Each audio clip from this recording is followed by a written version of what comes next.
Hello जी, Ram Ram ji. Life of Rekha vlogs में स्वागत है भाई सभी की। तो आज एक नई शुरुआत की थी मैंने सुबह 4 बजे उठने से, क्योंकि बहुत सारे कमेंट आते हैं कि दी हम सुबह जल्दी नहीं उठ पाते। तो अगर आप स्टार्टिंग करोगे तो हमें भी थोड़ा है इस चीज़ से मोटिवेशन मिलेगा। तो भई अब हम रेगुलर में 4 बजे स्टडी के व्लॉग आया करेंगे आपने। तो यहाँ पे मैं रियल टाइम आप लोगों को सर्च करके दिखा रही थी कि 4 बज के 11 मिनट के अराउंड का टाइम हो चुका था। तो बस मैं अभी जस्ट उठी थी। उठने के बाद मैं थोड़ा पानी वगैरह पीऊँगी और फिर मैं थोड़ी ही भगवान से प्रे करूँगी। उसके बाद मैं जो अपनी स्टडी है उस पे लग जाऊँगी। क्योंकि सुबह के टाइम में ही होता है, अगर हम नाइट में जल्दी सो जाते हैं तो सुबह उठने का फ़ायदा तभी होता है भई। अगर हम लेट नाइट तक स्टडी करते रहते हैं तो सुबह उठने में दिक्कत होती है। सबको ही होती है। अगर मैं लेट नाइट तक यूँ मान के चलो 12-1 बज जाता है तो आप खुद अंदाज़ा लगा लो कि भई मैं सुबह फिर जल्दी कैसे उठूँ। अगर आप साढ़े 8-9 बजे के अराउंड अगर सो जाते हो तो आपको 4 बजे उठने में दिक्कत नहीं होगी बिल्कुल भी। ठीक है। और भई फ़ायदे तो बहुत हैं 4 बजे उठने के। देखो सुबह के टाइम में एक तो सबसे मेन चीज़ ये होती है कि रिलैक्स मूड होता है और प्रकृति भी बिल्कुल शांत होती है, सारी चीज़ें बिल्कुल शांत होती है और स्टडी करने में पूरा मन होता है, क्योंकि हमारा दिमाग उस टाइम हमारे दिमाग में कोई भी एक्स्ट्रा बात नहीं चल रही होती। सिर्फ़ हमें ये होता है कि उठ के और अपनी स्टडी पे काम करना होता है और उस टाइम हम अपनी स्टडी पे ही फ़ोकस करते हैं। ठीक है? तो अब से मैंने 4 बजे का थोड़ा रूटीन चेंज कर लिया कि जितने भी व्लॉग अब डाला करूँगी सुबह 4 बजे से ही स्टार्ट करा करूँगी। क्योंकि कमेंट बहुत ज़्यादा आते हैं कि दी हमसे उठा नहीं जाता, हमें नींद आती है। वैसे तो मैंने पिछली वीडियो में इस चीज़ के बारे में, इस टॉपिक के बारे में बताया भी था कि आप नींद को किस तरीके से कंट्रोल कर सकते हो। बाकी फिर भी अगर आपको नहीं वो आता तो आप लोग व्लॉग देख के भी थोड़ा मोटिवेट हो जाया करो कि भई हाँ, 4 बजे अगर दीदी उठ सकती है तो हम क्यों नहीं उठ सकते।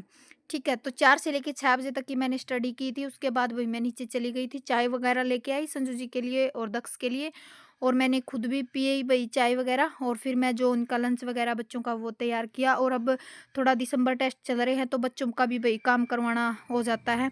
तो मेरे पास कुछ कमेंट आ रहे थे कि दीदी आप बच्चों को किस टाइम स्टडी करवाते हो? तो भई देखो, मैं 2:30-3 के अराउंड मैं नीचे चली जाती हूँ दोपहर के टाइम में। तो उसके बाद मैं बच्चों को 1 डेढ़ घंटा काम करवाती हूँ। फिर शाम में जो टाइम रहता है तो जैसे 7 से पहले-पहले मैं उनको सारा काम स्कूल का करवा देती हूँ। जैसे 6 के अराउंड काम बन जाता है अब सर्दी में हमारा, तो उसके बाद ही मैं उसको उनको 1 घंटे के आसपास उस टाइम काम करवाती हूँ। तो यही मेरा डेली का रूटीन होता है कि मैं शाम में भी 1 घंटा उनको काम करवाती हूँ और दिन में भी 1 डेढ़ घंटा काम करवा देती हूँ।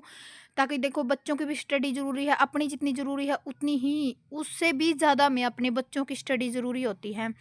ठीक है, क्योंकि मेरा जो बड़ा बेटा है ना उसको थोड़ा ज़्यादा टाइम देना पड़ता है स्टडी में। वो थोड़ा वीक है भाई, क्योंकि लॉकडाउन में वो जा नहीं पाया था कि आपको पता है उस टाइम लॉकडाउन था।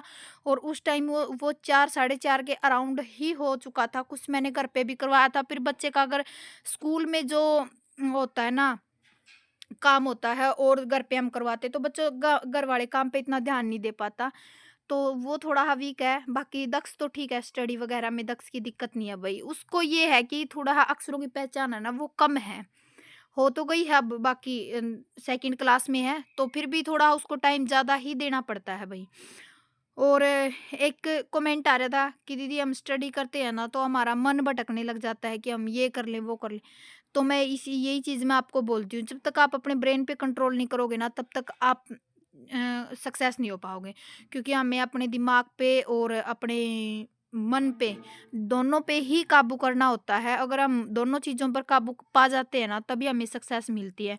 क्योंकि हम बहुत सारी चीज़ों में भटक जाते हैं कि हमें ये कर लेते हैं, वो कर लेते हैं, ऐसा कर लेते हैं, काश ऐसा कर लेते।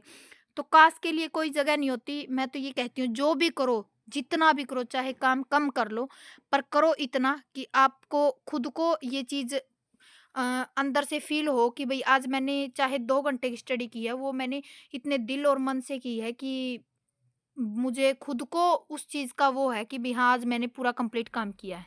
तो ठीक है? दीजिए वही 6 बज गए हैं।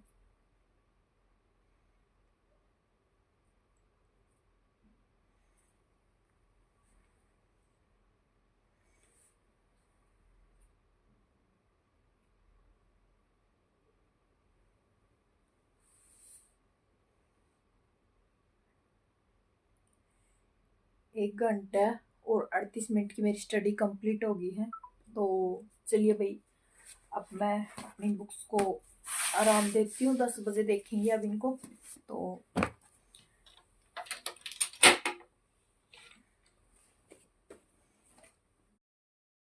तो यहाँ पे भई मैं नहा धो के आ गई थी, बच्चे चले गए थे स्कूल में क्योंकि उनके दिसंबर टेस्ट चल रहे हैं। तो बस यहाँ पे मैं लगी थी जो मेरे सर्दी का कंबल है इस पे कवर करने के लिए, क्योंकि ये परसों धो दिया था मैंने। तो आज इसको कवर कर दूँगी क्योंकि नाइट में बहुत ज़्यादा ठंड हो जाती है और ठंड में डर भी रहता है कि कहीं हमें जुकाम, खाँसी वगैरह ना हो जाए, और फिर बच्चे भी साथ में होते हैं तो थोड़ा हाँ, सेफ्टी ज़रूरी होती है। तो और हमारा रूम है ना, जो ऊपर का रूम है, तो इसमें भई इतनी गर्मी लगती है और इतनी ठंड लगती है। क्योंकि जितनी गर्मी होती है उससे डबल तो हमारे यहाँ ठंड होती है इस सर्दी के टाइम में, क्योंकि ऊपर जो चौगर्दे का साइड होता है ना, बाहर की साइड से पूरा खुला होता है, तो वो ठंड लाजमी होती है कि गर्मी भी इतनी पड़ती है, तपता है पूरा, और ठंड भी इतनी होती है जितनी गर्मी होती है, ठीक है। तो बस एक दीवान बेड का मैंने एक्स्ट्रा से कंबल रख रखा है, क्योंकि सर्दी में ही मैं उसको बेड पे कवर दे कर देती हूँ ताकि ठंड बिल्कुल भी ना लगे, और कवर भी मैंने लगा दिया है क्योंकि कंबल थोड़ा वही पतला हो चुका है। काफ़ी लंबा टाइम हो गया है इसको, 11 साल के अराउंड हो गए हैं। तो बस अभी मैं जस्ट कंबल वगैरह को करूँगी, फिर नीचे जाकर खाना वगैरह बनाऊँगी। और मेरे पास एक कमेंट आ रहा था कि दीदी हमारे पास पढ़ने का ये सोर्स नहीं है, हम ये नहीं कर सकते, हमारी घर की आर्थिक स्थिति ठीक नहीं है। तो मैं आपको एक चीज़ कहती हूँ कि कभी भी आप एक चीज़ हमेशा दिमाग में रखना कि किसी के साथ भी अपना कंपैरिज़न मत किया करो कि काश मेरे पास ये साधन होता तो मैं कर लेता। ठीक है? काश के लिए कोई जगह नहीं होती, जब स्थिति चेंज करनी है ना तो खुद को ही करनी है। हमें अभी फ़िलहाल इतना ही सोर्स में काम चलाना है जितना हमारे पास है। और हमेशा एक बात याद रखना, जो बच्चे सेफ ज़ोन में रहते हैं ना, वो बहुत ही कम मैंने देखे हैं सक्सेस होते हुए। और जिन बच्चों ने स्ट्रगल देखा है ज़िंदगी में, जिन बच्चों ने ये देखा है कि भई मेरे पेरेंट्स ने कितना स्ट्रगल किया, मैंने कितना स्ट्रगल करना है, तो वो बच्चे हमेशा सक्सेस होते हैं। हमें हमारे पास जितना भी साधन है, हमें उनमें ही सब कुछ करना होता है, ठीक है? और कभी भी ये अफ़सोस कभी भी मत करना कि मैं एक मिडिल क्लास फैमिली में पैदा हो रहा हूँ, या फिर मेरे पेरेंट्स ऐसे होते, या फिर हम ऐसे कर पाते, कभी भी। क्योंकि जितना भी पेरेंट्स करते हैं नहीं, बहुत करते हैं। किसी के माँ बाप किसी के लिए कम नहीं करते, वो तो बच्चों की सोचने शक्ति होती है कि वो किस वे में पेरेंट्स की जो मेहनत होती है उसको लेते हैं, ठीक है? और हमें भी अपने बच्चों के लिए ये है कि हमें इतना करना है कि बच्चे खुद अपने ऊपर ये गर्व कर सके कि हमारे माँ बाप ने मेहनत की है, और हम भी मेहनत करेंगे, ठीक है? क्योंकि बच्चे हमेशा पेरेंट्स से ही सीखते हैं। जब मेरा इंटरव्यू था उस टाइम मैंने बताया भी था कि मेरे पापा ने इतना स्ट्रगल किया, हद से ज़्यादा मेरे मम्मी पापा ने बहुत स्ट्रगल किया है ज़िंदगी में। और फिलहाल अब भी कर रहे हैं वो ज़िंदगी में, अब भी कर रहे हैं, अब भी ऐसी लड़ाइयों से लड़ रहे हैं कि मैं बता भी नहीं सकती आपको, ठीक है? वो एक ही बात कहते हैं कि कभी भी हार मत मानो, चाहे सिचुएशन कैसी भी हो, हालत कैसी भी हो, हमें हर चीज़ को अच्छे वे में, पॉजिटिव वे में लेना चाहिए, ताकि जो भी होगा आने वाला समय बहुत अच्छा होगा, ठीक है? और ये सब चीज़ें भई पेरेंट्स से ही सीखी जाती हैं। मैं तो ये कहती हूँ अपने आप को सिर्फ़ मोटिवेट रखा करो। मोटिवेट करने के लिए कोई कहानी या कोई किसी की ज़रूरत नहीं होती। मोटिवेट खुद की स्थिति और खुद के पेरेंट्स को ही देख के आता है कि भई मैंने अपने मम्मी-पापा के लिए ये करना है, मैंने अपने हस्बैंड के लिए ये करना है, ठीक है? अपने लिए कितना करना है वो भी देखना है कि हमें कितना हमारे लिए खुद के लिए करना है। तो सारी चीज़ें हमारी लाइफ़ में बहुत ज़रूरी होती है, ख़ास तौर पे हाउसवाइफ़ के लिए। हाउसवाइफ का क्या होता है कि सिर्फ एक बच्चों में उलझ के रह जाती है हाउसवाइफ, कि हमसे नहीं हो पाएगा, हमारे बच्चे हैं, हमारे हम बच्चों को करवा रहे हैं, हमारा घर का काम होता है। उनकी खुद की कोई इमेज ही नहीं बन पाती कि वो क्या करेंगे आने वाले समय में। खुद को भी उनको समझ नहीं आता है और लास्ट में वो सिर्फ पछताती रहती हैं कि भई काश मैं ये कर लेती उस टाइम। अगर मैंने दूसरों के बारे में ना सोचा होता, खुद के बारे में सोचा होता, तो आज मैं भी इस मकाम पे होती। ठीक है? तो अपने आप को भई मोटिवेट रखा करो, डिमोटिवेट मत होना दिया करो। अब तो एग्ज़ाम बिल्कुल नज़दीक है, पंकज अग्रवाल आ चुके हैं, और देखो भई मैं रूम बिल्कुल क्लीन हो चुका है, कर दिया था मैंने क्लीन, और एक पॉजिटिव वाइब्स आती है। हम किसी चीज़ की मतलब बिल्कुल डीप क्लीनिंग कर देते हैं या फिर कुछ खुद को हम ऐसा मतलब रख लेते हैं मेंटेन करके, तो खुद में ही पॉजिटिव वाइब्स आती हैं कि हम देखो इतने अच्छे से पढ़ रहे हैं, हमारा रूम बिल्कुल मैनेज है, बिल्कुल ओके, हम अपनी स्टडी आराम से कर सकते हैं। बस मैं ऊपर का काम करने के बाद नीचे आ चुकी थी, नीचे का मेरा बाकी काम हो चुका था, बस खाना रह रहा था बनाना क्योंकि संजू जियों को जाना था ऑफ़िस में, तो इस करके ना भई। और एचटेट भई अब ये ना मान के चलो कि जनवरी में होगा, क्योंकि अब तो एचटेट दिसंबर में ही होगा। दिसंबर की लास्ट में मान के चलो, क्योंकि बहुत सारे कमेंट आते हैं कि दीदी एचटेट कब होगा? एचटेट तो अब भई दिसंबर की लास्ट में ही होगा, क्योंकि अब जल्दी-जल्दी आपको सारी प्रोसेस देखने को मिलेंगी, और जो अपनी स्टडी कर रहा है ना कंटिन्यू, वो बहुत ही अच्छा काम कर रहा है। क्योंकि आपको पता है जिसकी कंटिन्यूटी ऐसी ही बनी रही है, उनका तो और भी ज़्यादा अच्छा रिवीजन हो चुका, सिलेबस हो चुका है, और जिसने छोड़ दी है, अब उसके लिए थोड़ा हाँ भई कुछ भी हो सकता है और कुछ कह भी नहीं सकते, ठीक है? तो 10:30 के अराउंड का टाइम हो चुका था भई, और बस यहाँ पे मैं जो अपनी स्टडी है वो कर लूँगी। और पता क्या हुआ, टाइमर मैंने उस टाइम सुबह के टाइम में तो टाइमर लगा लिया था, और इस टाइम मैं टाइमर भूल गई थी, तो फिर मैंने बाद में टाइमर को ओके किया, 10-15 मिनट, 15 मिनट के बाद टाइमर को ओके किया। मैंने सोचा कि टाइमर तो मैं भूल गई, फिर उसके बाद 15 मिनट बाद मैंने ऑन किया टाइमर को। तो अभी मैं प्रैक्टिस सेट लगा रही थी, थोड़ा प्रैक्टिस सेट मैंने सुबह के टाइम में लगा लिया था क्लास देखने के बाद, और उसके बाद भई मैंने प्रैक्टिस सेट कंप्लीट किया। प्रैक्टिस सेट में तो देखो मेरे नंबर ठीक बन रहे हैं, बाकी तो देखो रिज़ल्ट डिपेंड करता है कि कैसा आएगा, क्या कुछ रहेगा। और एक नर्वसनेस भी है भई, एग्ज़ाम जिस दिन ये व्लॉग जाएगा उस दिन 13 तारीख होगी, और एक मतलब मन में थोड़ा हाँ डर भी है कहीं न कहीं। जो तैयारी करते हैं उनके मन में थोड़ा होता ही है, कोई भी है, कि हमारा रिज़ल्ट कैसा आएगा, क्या करेंगे? तो मैं आप लोगों को भी यही कहती हूँ कि थोड़ा मतलब डरो मत। मैं खुद डर रही हूँ, पर फिर भी मैं यही चीज़ बोलूँगी।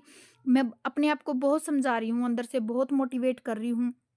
बहुत सारी चीज़ें सोच के अपने मन में ही मैं मोटिवेट कर रही हूँ। बहुत प्यारे-प्यारे कमेंट भी आ रहे हैं, ब्लेसिंग भी आ रही है कि दीदी आपका पेपर अच्छा होगा, बहुत अच्छा होगा। तो आप लोगों का प्यार सपोर्ट ही मुझे मोटिवेशन देता भई। तो एक पार्सल रिसीव हुआ था, मैंने ये सूट मँगाया था भई, काफ़ी अच्छा लगा था मेरे को। डबल शेडेड में हमारे घर शादी है 2-3, जैसे मेरे भाई की शादी है, मेरी बुआ के लड़का-लड़की की शादी है, मेरे मामा का लड़की की शादी है, तो कई शादियाँ हैं। तो मैंने सोचा कि थोड़ी ही शॉपिंग कर लूँ, और इसकी मैंने शॉर्ट वीडियो शायद डाली नहीं है। तो इसका मैंने आगे दिखा रखा है, हैंडवर्क में है, ये 1700 रुपये का पड़ा भाई, डबल शेडेड में, काफ़ी अच्छा, काफ़ी प्यारा है, तो मुझे बहुत प्यारा लगा, आपको मैं दिखा रही थी। मैंने सोचा कि अभी जस्ट आया था पार्सल, नोनी लेके आया था, नीचे से पार्सल वाला दे के गया ना, तो बस ऊपर आते ही बोला मम्मी पार्सल आ गया। बस मैंने आप लोगों के साथ में ही ओपन किया है, तो ज़रूर बताइए कमेंट सेक्शन में कैसा लगा। मैंने डबल शेडेड में कई दिन से देख रखा था, पर तो लीजिए पसंद भाई, नहीं आ रहा था। 4 घंटे और 8 मिनट की स्टडी मेरी कंप्लीट हो चुकी, क्योंकि बीच में मैं चली गई थी नीचे बंद करके इसको। और 4 घंटे की स्टडी कंप्लीट हो चुकी है, तो अब मैंने रोक दिया है, ठीक है। तो 2 बज चुके हैं, क्योंकि बीच में बच्चे स्कूल से आए थे, इनके दिसंबर टेस्ट चल रहे हैं भई, तो दिसंबर एग्ज़ाम चल रहे हैं, इस करके ना 2 बज चुके हैं। अब बिल्कुल थकावट हो चुकी है, तो अब मैं शाम को ही देखूँगी। प्रैक्टिस सेट वगैरह लगाया है, क्लास देखी है, ठीक है। और थोड़ी ही लेके आई थी भई मूँगफलियाँ, तो मूँगफली खाई, तो सर्दी में बस मूँगफली और कंबल, यही 2 चीज़ काफ़ी अच्छी लगती हैं। और मैंने एक सूट दिखाया भई, आपको ज़रूर बताइए कैसा लगा। मन्ना पर्सनली बहुत अच्छा लगा है। ना मैं इसका कोई प्रमोशन कर रही हूँ, कभी सोचो प्रमोशन वगैरह के लिए आया है। तो मुझे कल परसों भी एक सूट रिसीव हुआ था, और आज भी, क्योंकि हमारे घर शादी, मेरे भाई की भी शादी है, मेरी मौसी का मतलब मेरे मामा की लड़की की भी शादी है, और बुआ के भी, मतलब रिश्तेदारी में शादी हैं, तो फरवरी मार्च में, इस करके वही मैंने अपनी शॉपिंग स्टार्ट कर दी है अभी से। तो मैंने सोचा कि 2-4 सूट जो है ऑनलाइन मंगा लूँ, ताकि मुझे ना हकीकत पूछो ना, ऑनलाइन शॉपिंग ये है कि भई बाज़ार में घूमने से बढ़िया है कि भई ऑनलाइन घर बैठे बढ़िया काम है भई ये ऑनलाइन का। कैसे भी आराम से आप कितनी शॉपिंग कर लो। हाँ, फिर ये होना चाहिए कि ट्रस्टेड पेज होना चाहिए, मेन चीज़ ये है। तो मैंने जैसे ही सूट मँगाया है ना, वो सूट मुझे पर्सनली बहुत अच्छा लगा, डबल शेडेड में, कॉम्बिनेशन भी बहुत प्यारा है, ठीक है। उनका चैनल भी है, मैं चैनल भी बता दूँगी अगर किसी को चाहिए तो। और मतलब रेट भी आप सुनोगे ना, बहुत ही मतलब जेन्युइन रेट में सूट मिला है, जेन्युइन में बिल्कुल। हैंडवर्क के 3-3 4-4 5-5 हज़ार रुपए के बेच रहे हैं, आपको भी पता है कि ऑनलाइन ऐसा काम हो रहा है। बहुत सारे पेज वाले हैं जो 5-5 6-6 हज़ार के बेच रहे हैं।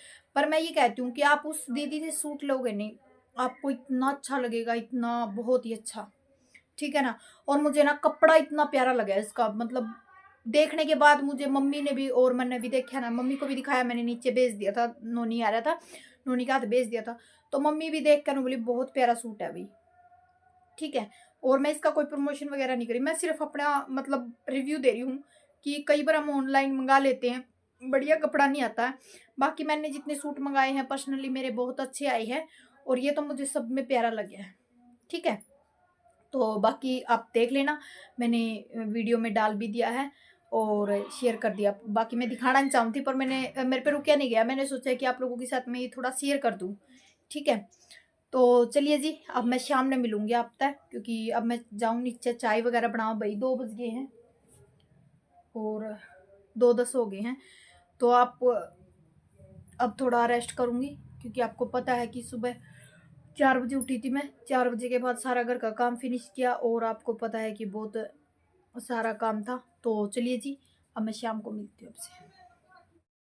तो यहाँ पे भाई शाम का टाइम हो चुका था, तो अब लगी थी मैं जो शाम का खाना है वो बनाने के लिए। तो दाल है जो वो मैंने उबाल के रख दी थी, और अब मैं इसका मसाला तैयार करी थी। यहाँ पे प्याज टमाटर बाकी जो मसाले मैंने सूखे डाल लिए थे। अब जो अदरक है लहसुन है उसको कूट के मैंने और उसका तड़का लगा लिया है। तो इसको मैं थोड़ी देर 5-10 मिनट के लिए पकाऊंगी, क्योंकि जब तक तेल नहीं छोड़ देता ना यूँ मसाला, तब तक भाई इसको पकने देंगे। उसके बाद दाल डाल दूंगी, और दाल इस कुकर में से पता नहीं भाई क्यों निकलती है, जो प्रेस्टीज का कुकर होता है ना, इसमें से दाल का जो पानी है ना वो ऊपर से निकल जाता है, और ये थोड़ी थिक हो रही थी दाल।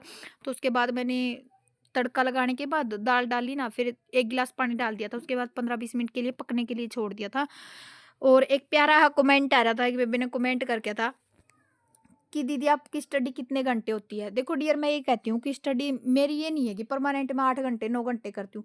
कभी-कभी मैं 5 घंटे करती हूँ, कभी 6 घंटे हो जाती है। हाँ, कभी-कभी 10 घंटे भी हो जाती है। जिस दिन मुझे अच्छा खासा टाइम मिल जाता है ना, तो कभी 10 घंटे। आप ये चीज़ मान के मत चलो कि रेगुलर हमें 8 घंटे पढ़ना, हमें सिर्फ़ ये चीज़ है कि हमें बस स्टडी करनी है, चाहे हमारी 5 घंटे की हो, चाहे हमारी 10 घंटे की हो, ठीक है ना? और पूरे मन से, पूरी शिद्दत से करनी है, ये सबसे बड़ी ज़रूरी चीज़ होती है। तो बस यहाँ पे मैंने दाल में तड़का लगा दिया था, और दाल भी बड़ी टेस्टी बनी थी, बहुत ज़्यादा। तो शाम का टाइम हो गया था भई, मैं दिखा रही थी आपको 8 के राउंड का टाइम हो चुका था। तो सचिन सर की जो 8 बजे वाली सीरीज़ है वो चल रही है, आपको पता है सीटेट का एग्ज़ाम है। तो बस वही मैं साथ में करी थी, और साथ और में उनके सर साथ पोल दे रहे थे। पोल मतलब वो वाला आने के सिस्टम बाद मैं मुझे यहाँ पर बहुत चला अच्छा जाऊँगा, लगता ठीक है, है? क्योंकि इसमें एक वेरी एक गुड भाई, क्वेश्चन का वेरी ये गुड, पता ठीक है? चल जाता है एडमिट कि हमने कार्ड में कितनी तैयारी की है। तो यहाँ पे 9 के राउंड का टाइम हो गया था, तो आज देखो मेरी साढ़े 5 घंटे की मेरी स्टडी कंप्लीट हुई है, जिसमें 1 घंटे के आसपास इसमें जुड़ा नहीं है, साढ़े 6 घंटे की मान के चलो, क्योंकि ये तो टाइमर बीच में कभी-कभी मैंने बंद कर दिया, कभी चलाया नहीं, तो ऐसा ही हो गया था इस करके ना। तो अब भई मैं रेस्ट करूँगी, क्योंकि आपको पता है सुबह 4 बजे से मैं लगी हुई हूँ, तो काम भी था घर का, बच्चे भी थे, साथ में बच्चों की स्टडी भी, जैसे दिसंबर टेस्ट चल रहे हैं। तो अब 9:20 हो चुके हैं, तो अब भई सबको good night, bye bye, take care. कल मिलती हूँ एक नई वीडियो के साथ में।